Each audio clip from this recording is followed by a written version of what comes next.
მოგესალმებით თქვენ უყურებთ სდასუ ტივის საინფორმაციო გამოშვებას დღის მთავარ თემებს საბა ხვიჩია გაგაცნობთ.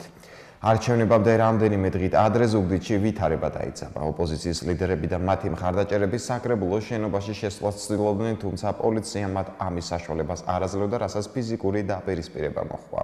ერთიანი ნაციონალური მოძრაობის წარმომადგენლები ზუგდიდის საკრებულოს წევრის ღია დანელიას უფლებამოსილების შეჩერებას ითხოვენ. პარალელურად საოლქო პროკურატურაში განცხადება შეიტანეს, რომელთაც ღია დანელიას ფარულ ჩანაწერზე გამოძიების დაწყებას ითხოვენ. შეგახსენებთ, რომ ფარული ჩანაწერი 2 დღის წინ გავრცელდა, სადაც საკრებულოს დეპუტატი ღია დანელი არჩევნების მოსაკებად გაყალბებაზე, მოსყიდვაზე და ყველა შესაძლებლობის ხარისხის გამოყენებაზე საუბრობს, მათ შორის გატაცებაზეც.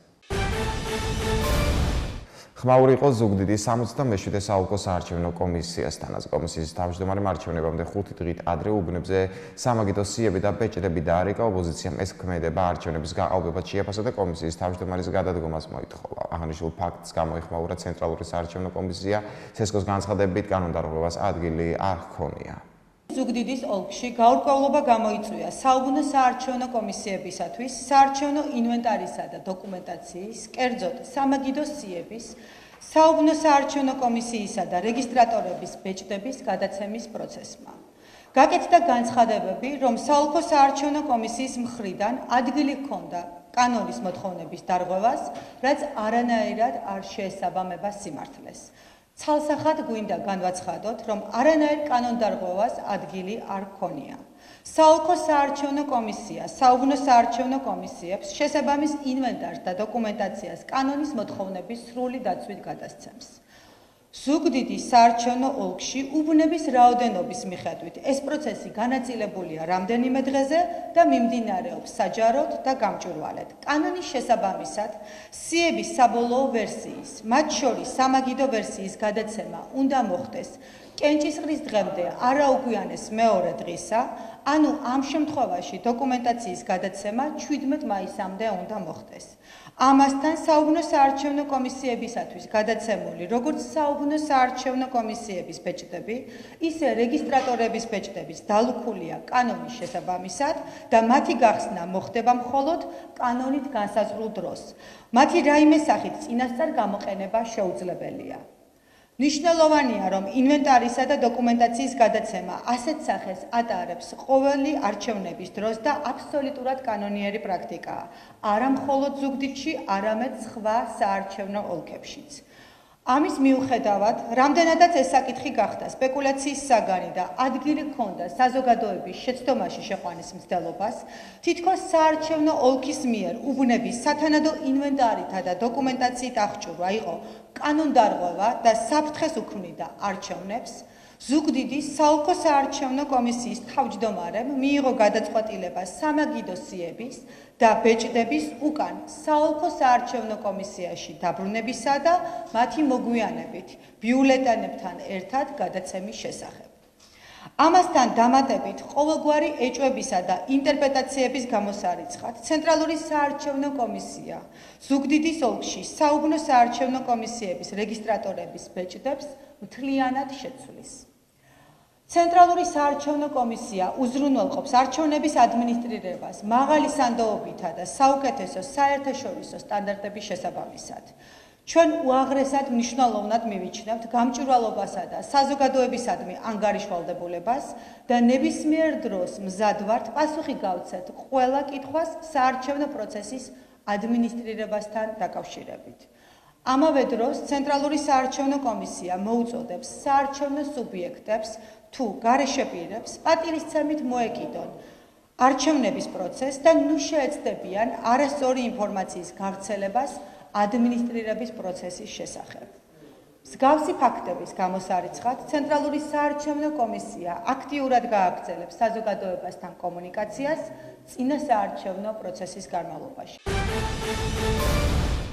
ყაზახეთის რესპუბლიკაში ოფიციალური ვიზიტის ფარგლებში საქართველოს პრემიერ-მინისტრი მამუკა ბახტაძე ყაზახეთის რესპუბლიკის პრეზიდენტს კასიმ ტოკაევს შეხვდა. საუბრისას ყურადღება გამახვილდა ორი ქვეყნის მთავრობათა შორისი კომისიის საქმიანობაზე, რომლის ფარგლებში მხარეებმა სავაჭრო ბრუნვის გაორმაგების კონკრეტულ გზებზე უნდა ემსჯელონ. დადებითად შეფასდა ინვესტიციების სფეროში აქტიური თანამშრომლობა და ამ კუთხით არსებული მიღწევები. განხილვის ერთ-ერთი თემა იყო ორი ქვეყნის პორტების თანამშრომლობის გააქტიურება. საუბარი შეეხო ყაზახეთში 9 ივნისს დაგეგმილ საპრეზიდენტო არჩევნებს. პრეზიდენტმა ტოკაევმა განაცხადა, რომ არჩევნები გამჭვირვალედ რესპუბლიკის კანონმდებლობისა და საერთაშორისო სტანდარტების შესაბამისად ჩატარდება. ყაზახეთში ოფიციალური ვიზიტი ყაზახ კოლეგასთან შეხვედრით დაიწყო. გაიმართა შეხვედრები როგორც პირისპირ, ისე გაფართოებულ ფორმატებშიც. შეხვედრის შემდეგ გაფორმდა მემორანდუმები სოციალურ, შრომით და სოფლის მეურნეობის სფეროში თანამშრომლობასთან დაკავშირებით. ასევე გაფორმდა შეთანხმების ოქმის საავტომობილო მიმოსვლის შესახებ და საგზაო რუკა 2019-2022 წლებში ყაზახეთის რესპუბლიკასა და საქართველოს შორის საქონელბრუნვის ნომენკლატურის გაფართოების შესახებ. დოკუმენტებს საქართველოს მხრიდან ხელი მოაწერეს ეკონომიკისა და მდგრადი განვითარების მინისტრმა ნათია თურნავამ და საქართველოს საგანგებო და სრულუფლებიანმა ელჩმა ყაზახეთის რესპუბლიკაში ზურაბ აბაშიძემ. ვიზიტის ფარგლებში მამუკა ბახტაძემ შეხვედრა ასევე გამართა ყაზახეთის რესპუბლიკის სენატის თავმჯდომარესთან. საუბარი შეეხო ორი ქვეყნის მეგობრულ ურთიერთობებს და ინვესტიციების სფეროში წარმატებულ თანამშრომლობას. ხაზი გაისვა პირდაპირი ავიამიმოსვლის მნიშვნელობას ტურიზმის და ხალხთა შორისი კავშირების განვითარების საქმეში და გამოიქვეყნა მსაუბრობა გაიზარდოს ორი ქვეყნის იმ ქალაქების რაოდენობა, საიდანაც პირდაპირი ავიარეისები შესრულდება. საუბარი ასევე შეეხო ხელმოწერილ შეთანხმებებს, რომლებიც სხვადასხვა სფეროში ორმხრივი თანამშრომლობის გარღვევას ისახავს მიზნად. ყაზახეთი ჩვენთვის გახლავთ განსაკუთრებით მნიშვნელოვანი პარტნიორი და მეგობარი ქვეყანა. ჩვენ ერთად ვახდენთ რეალიზაციას ძალიან ბევრი და მნიშვნელოვანი რეგიონალური დატვირთვის მქონე პროექტების. ყაზახეთი ამავე დროს გახლავთ ერთ-ერთი ყველაზე მსხვილი ინვესტორი ჩვენს ეკონომიკაში. გქონდა ძალიან მნიშვნელოვანი შეხვედრები პრეზიდენტთან, პრემიერ-მინისტრთან, პარლამენტის ხელმძღვანელთან. ამასთან ერთად მოეწერა ძალიან მნიშვნელოვანი ხელშეკრულებას ხელი.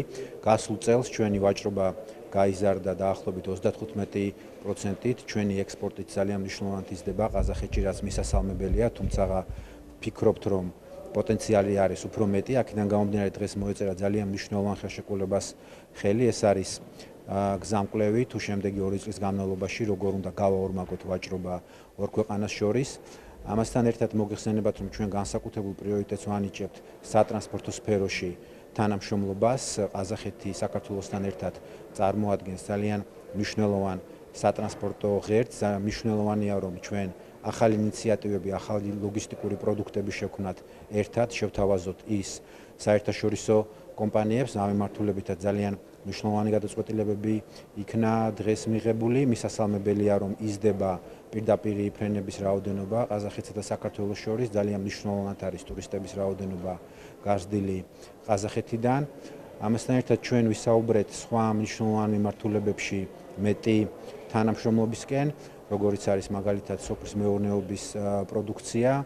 ყაზახეთი დაინტერესებულია, რომ საქართველოში აწარმოოს უფრო მეტი ექსპორტი ხორბლის, ამაში ვართ ჩვენც დაინტერესებული. ამასთან ერთად საქართველოს პორტების გამოყენებით ეს იქნება საშუალება, რომ ყაზახეთმა შეძლოს უფრო მეტი ექსპორტი გააკეთოს ხმელთაშუა ზღვის აუზში.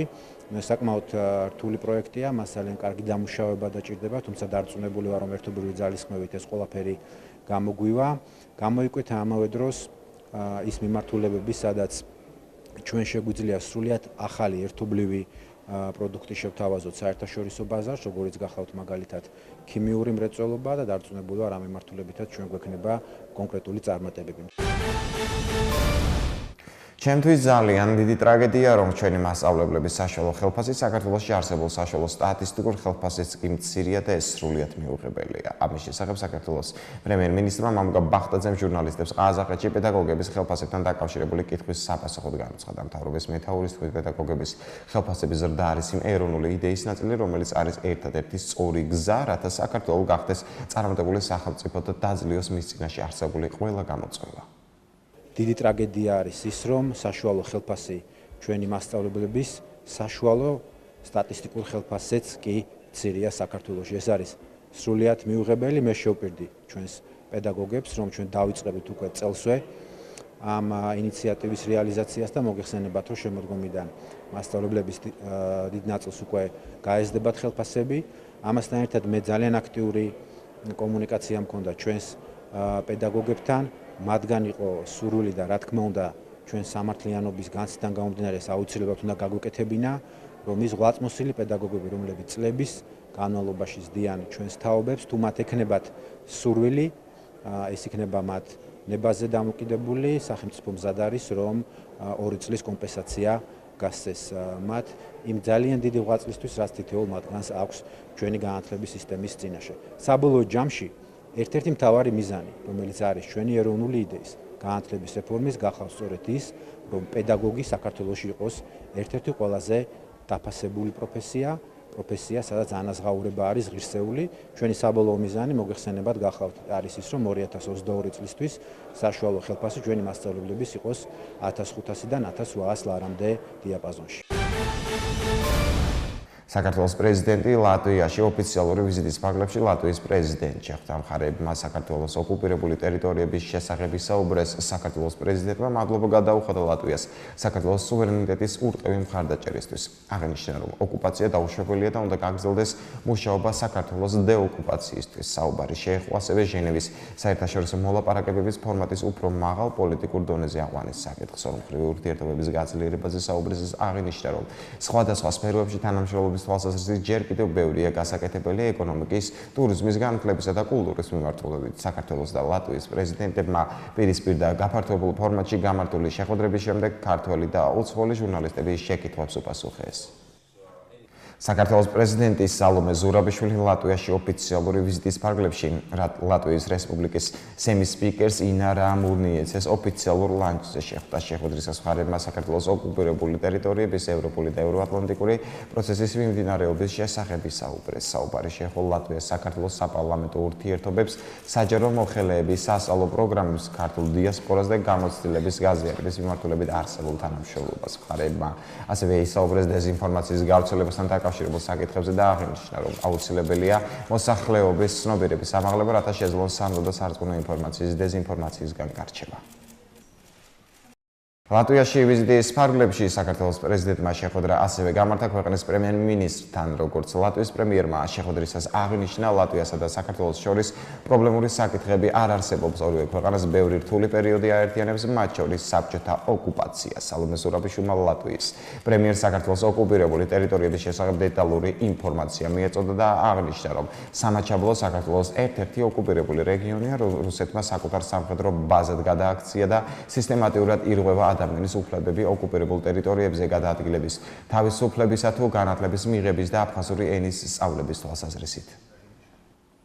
საქართველოს და ლატვიის პრეზიდენტებმა დელეგაციებთან ერთად ლატვიის დამოუკიდებლობისთვის დაღუპულ გმირებს პატივი მიეკეს. მემორიალის გვირგვინით შემკობის შემდეგ სალომე ზურაბიშვილმა ლატვიის რესპუბლიკის ოკუპაციის მუზეუმი დაათვალიერა და მუზეუმის მუშაობის სპეციფიკას გაეცნო. საქართველოს პრეზიდენტმა მუზეუმის დათვალიერების შემდეგ საპატიო სტუმართა წიგნში ჩანაწერი გააკეთა. საქართველოს პარლამენტის წევრები ეკონომიკის და მდგრადი განვითარების ყოფილ მინისტრს გიორგი ქობულიას შეხვდნენ. შეხვედრა საქართველოს პარლამენტის რამდენიმე წევრის წერილობითი მიმართვის საფუძველზე შედგა. ეკონომიკის და მდგრადი განვითარების ყოფილმა მინისტრმა შეხვედრაზე პრეზენტაცია, ეკონომიკური გეგმები და ხედვა წარადგინა. პრეზენტაციის ფარგლებში გიორგი ქობულიამ ისაუბრა სამუშაოების შესახებ, რაც მისი მინისტრობის პერიოდში განხორციელდა და პარლამენტის წევრებს ქვეყანაში არსებულ ეკონომიკურ გამოწვევებთან დაკავშირებით საკუთარი ხედვები გააცნო. შეხვედრას საპარლამენტო ოპოზიციის წარმომადგენლები, უმრავლესობიდან გასული წევრები, ცალკეული დეპუტატები და არასაპარლამენტო ოპოზიციის წარმომადგენლები ესწრებოდნენ ყოფილ მინისტრთან შეხვედრას და ესწრო ასევე რამდენიმე დეპუტატი ფრაქცია ქართული ოცნებიდან. 15 და 16 მაისს ბათუმის შავი ზღვის ეკონომიკური თანამშრომლობის საპარლამენტო ასამბლეის პოლიტიკურ და სამართლებრივ საკითხთა კომიტეტის 53 და ეკონომიკურ, სავაჭრო, ტექნოლოგიურ და გარემოს დაცვის საკითხთა კომიტეტის 52 სხდომებს მასპინძლობს საერთაშორისო ღონისძიება საქართველოს პარლამენტის დელეგაციის ხელმძღვანელის საპარლამენტო ასამბლეის ვიცე-პრეზიდენტის ოთარ დანელიას მისასალმებელი სიტყვით გაიხსნა, რომელმაც შეხვედრის მონაწილეებს საქართველოს პარლამენტის სახელით მიმართა. ღონისძიების მონაწილეებს აჭარის ავტონომიური რესპუბლიკის მთავრობის მეთაური თორნიკე რიჟვაძე მიესალმა და საერთაშორისო საპარლამენტო შეხვედრის ბათუმში ჩატარების მნიშვნელობაზე ისაუბრა.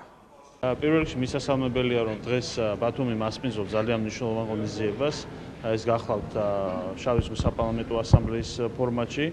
ეკონომიკური მიმართულებით ჩვენ გვექნება რამოდენიმე საინტერესო ინიციატივის პრეზენტაცია, მათ შორის ენერგეტიკულ საკითხებთან დაკავშირებით. მოგახსენებათ, შავი ზღვა საკმაოდ საინტერესო რეგიონია, შესაბამისად ჩვენთვის მნიშვნელოვანია ყველა იმ მნიშვნელოვანი და სტრატეგიული დატვირთვის მქონე საკითხის კომუნიკაცია, რომელსაც სჭირდებათ ამ ქვეყნების მხარდაჭერა და ამიტომ ეს არის პლატფორმა და უნდა გამოვიყენოთ მაქსიმალურად. იუსტიციის მინისტრმა თეა წულუკიანმა შვახევში 65 საზოგადოებრივი ცენტრი გახსნა. მინისტრმა შვახევის მოსახლეობასა და სტუმრებს ახალი ცენტრის გახსნა მიულოცა და აღნიშნა, რომ წელს საზოგადოებრივი ცენტრები ხულოსა და ქედაშიც გაიხსნება. საზოგადოებრივი ცენტრი საჯარო და კერძო სექტორის წარმატებული თანამშრომლობის საუკეთესო მაგალითია, სადაც ადგილობრივი მოსახლეობისთვის ხელმისაწვდომია ყველა ის საჯარო სერვისი, რომლებიც იუსტიციის სახლებში გაიცემა. შვახევის საზოგადოებრივი ცენტრი შვახევის მუნიციპალიტეტის 10 სოფლის 6000-მდე მოქალაქეს მოემსახურება. ცენტრში 10-მდე ადგილობრივი ცხოვრები დასაქმდა. საზოგადოებრივი ცენტრის გახსნას ესწრებოდნენ აჭარის ავტონომიური რესპუბლიკის მთავრობის წევრები, შვახევის ქედისა და ხულოს მაჟორიტარი დეპუტატი ანზორ ბოლქვაძე, ადგილობრივი თვითმმართველობისა და საკრებულოს წევრები, შვახევის ადგილობრივი მოსახლეობა და ახლომდებარე სოფლების მაცხოვრებლები.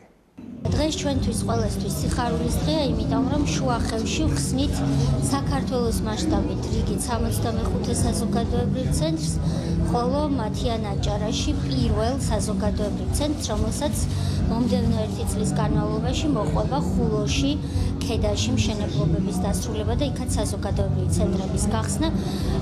ალბათ მიკერძოებული არ ვიქნები თუ ვიტყვი, რომ შვახევის ეს საზოგადოებრივი ცენტრი 65 ცენტრს შორის არის ერთ-ერთი ყველაზე თუ არა ყველაზე ლამაზი ცენტრი არქიტექტურულად. ის მორგებულია როგორც ყველა დანარჩენი ცენტრი შეშემოპირების საჭიროებებს.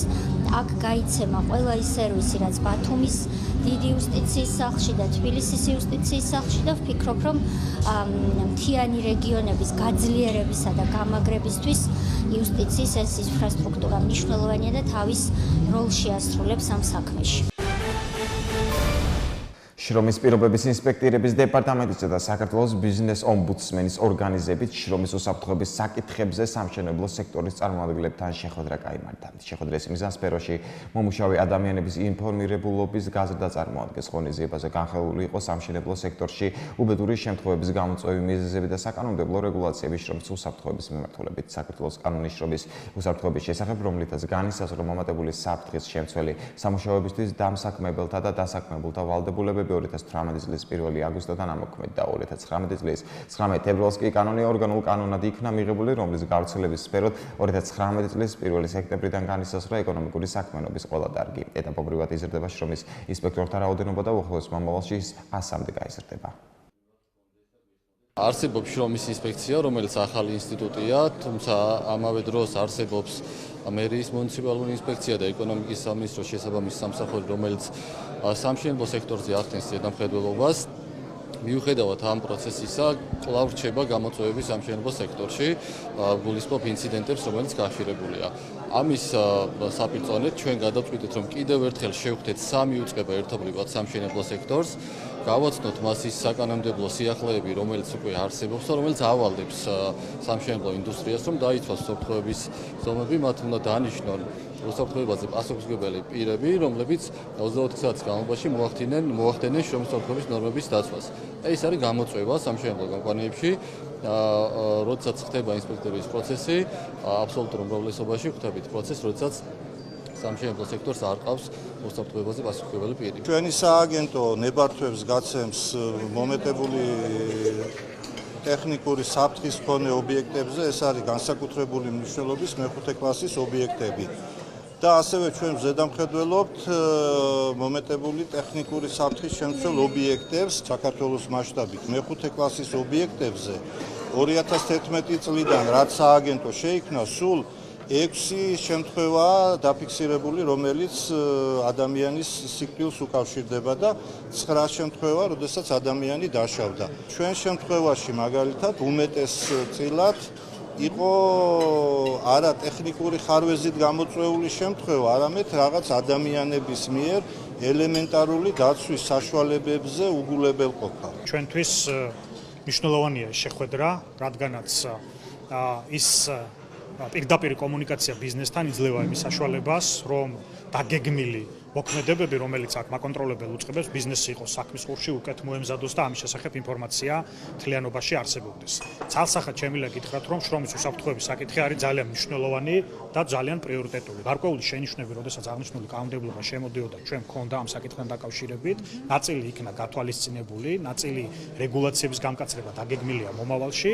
ჩვენი პოზიცია ზოგადად შრომის უსაფრთხოების კანონმდებლობასთან დაკავშირებით არის შემდეგი. ჩვენ რა თქმა უნდა და ბიზნესი ზოგადად ფიქრობს, რომ მომეტებული საფრთხის მქონე საწარმოებში შრომის უსაფრთხოების ნაწილის დაცვა არის ძალიან მნიშვნელოვანი, ასევე თითოეული შემთხვევის ანალიზი, მაგალითად, როდესაც ხდება შემთხვევა, სად იყო კომპანიის შეცდომით გამოწვეული შემთხვევა და სად პირობითად დასაქმებულის დაუდევრობით. Այս ანალიზი ჩვენ მოგცემს საშუალებას უფრო შინაარსობრივად მიუდგეთ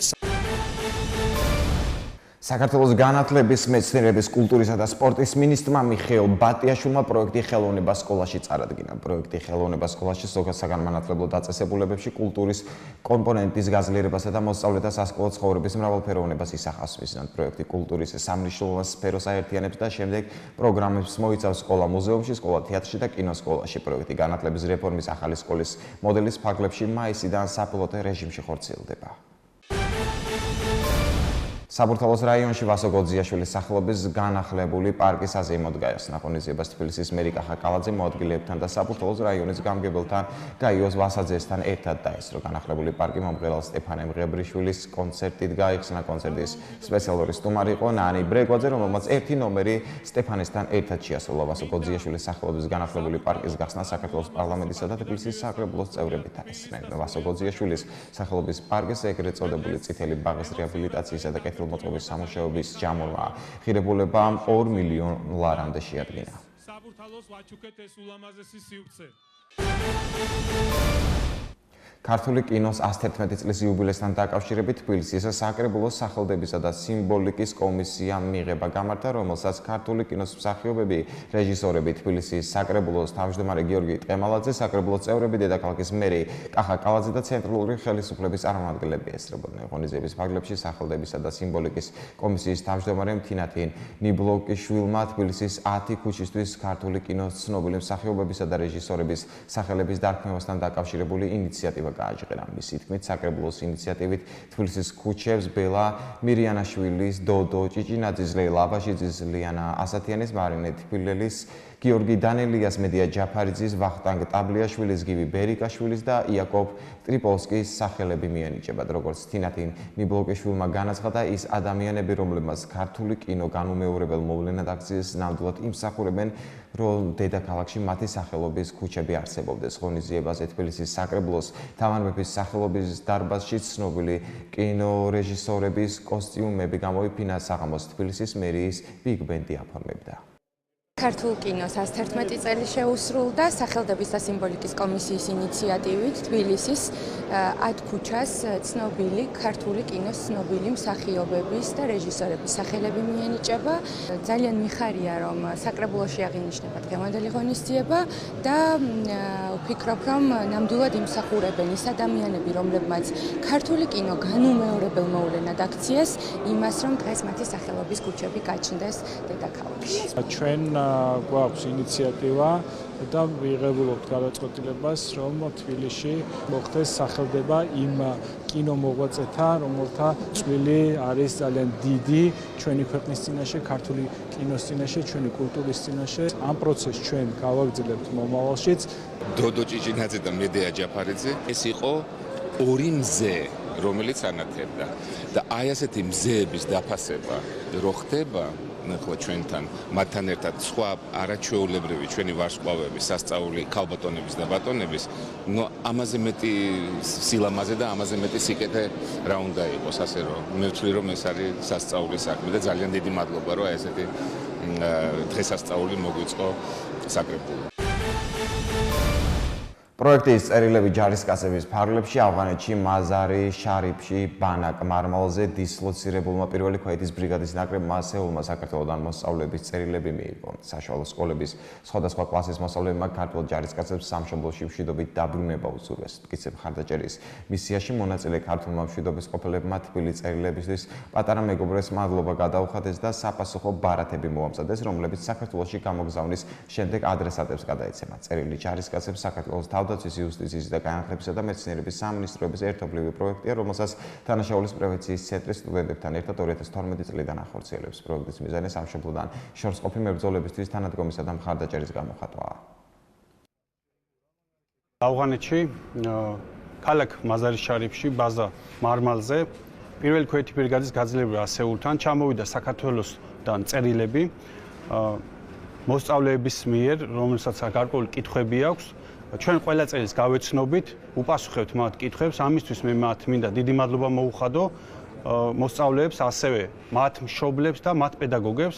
ეს არის ერთგვარად კიდევ სამხედრო მოსამსახურეებისთვის მხარდამჭერა მისიის პერიოდში, ასევე მადლობა მინდა მოუხადო სამხედრო სამოქალაქო ურთიერთობის სამსახურს. ბავშვებისგან საქართველოსთან მივიღეთ წერილები, კითხულობენ უნდათ რომ თვითონაც რო გაიზრდებიან ჯარისკაცები გამოვიდნენ, რა თქმა უნდა, ძლიერი პროფესია, კაი პროფესია, სამშობლოს დამცველები არიან. ჩვენ აუცილებლად გაუგზავნით საპასუხო წერილებს. ყველა ბავშვს ვისი წერილიც მივიღეთ.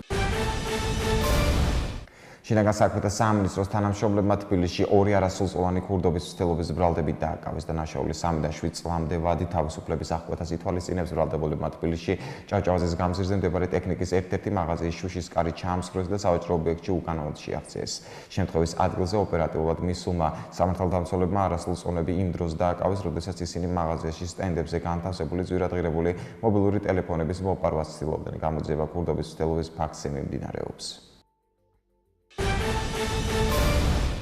საქართველოს დავით აღმაშენებლის სახელობის უნივერსიტეტში სდასუს ადმინისტრაციის ორგანიზებით გამწონების აქცია გაიმართა. ღონისძიებაში სდასუს ადმინისტრაციის თანამშრომლებთან ერთად სტუდენტებიც აქტიურად ჩაერთნენ და სხვადასხვა სახეობის ყვავილები დარგეს. გამწონების აქციას ტრადიციული ხასიათი აქვს და ის სდასუში ყოველ წელს იმართება. სდასუს ადმინისტრაციის ორგანიზებით ჩატარდა გამწვანების აქცია, რომელში მონაწილეობაც ადმინისტრაციის თანამშრომლებმა და სტუდენტებმა ერთობლივად მივიღეთ და გავამწვანეთ ჩვენი უნივერსიტეტის ეზო. დღეს სდასუში ჩატარდა გამწვანების აქცია, რომელიც ტარდება ყოველწლიურად და მე ძალიან მოხარული ვარ, რომ მივიღე ამ აქციაში მონაწილეობა. ახლა კი გაგაცნობთ უცხოეთის სიახლეებს. ამერიკის შეერთებული შტატები რუსეთის წინააღმდეგ სანქციების მორიგ პაკეტს ამზადებს. ეს განცხადება სენატის საგარეო კომიტეტის ხდომაზე სახელმწიფო დეპარტამენტის წარმომადგენელმა გააკეთა. ანდრია ტომპსონის თქმით, სანქციების გაფართოება ყოფილი ორმაგი აგენტი სერგეი სკრიპალისა და მისი შვილის მოწამვლის ფაქტს უკავშირდება. რუსეთის გრუს ყოფილი თანამშრომელი სერგეი სკრიპალი და მისი ქალიშვილი იულია დიდი ბრიტანეთის ქალაქ სოლსბერიში ნერვული აგენტი ნოვიჩოკით 2018 წლის 4 მარტს მოწამლეს. ამ ფაქტს თანამედროვე პოლიტიკის ისტორიაში ყველაზე დიდი დიპლომატიური დაპირისპირება მოჰყვა. 2018 წლის 5 სექტემბერს დიდი ბრიტანეთის პროკურატურამ სერგეი სკრიპალისა და მისი შვილის მოწამვლაში ეჭვმიტანილების ვინაობა დაასახელა. დიდი ბრიტანეთის პრემიერის განცხადებით, ისინი რუსეთის სამხედრო დაზვერვაში მუშაობენ.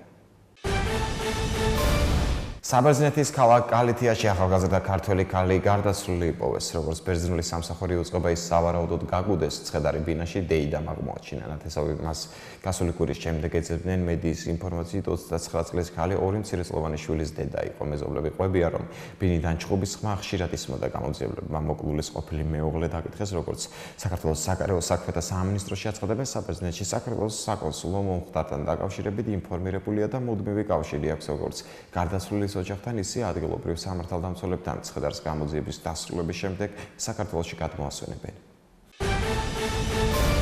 სულ ეს იყო ჩემს ხელთ არსებული ინფორმაცია. ახლა კი ეთერში ამინდის პროგნოზის დროა. მე კი დროებით გემშვიდობებით. ნახვამდის.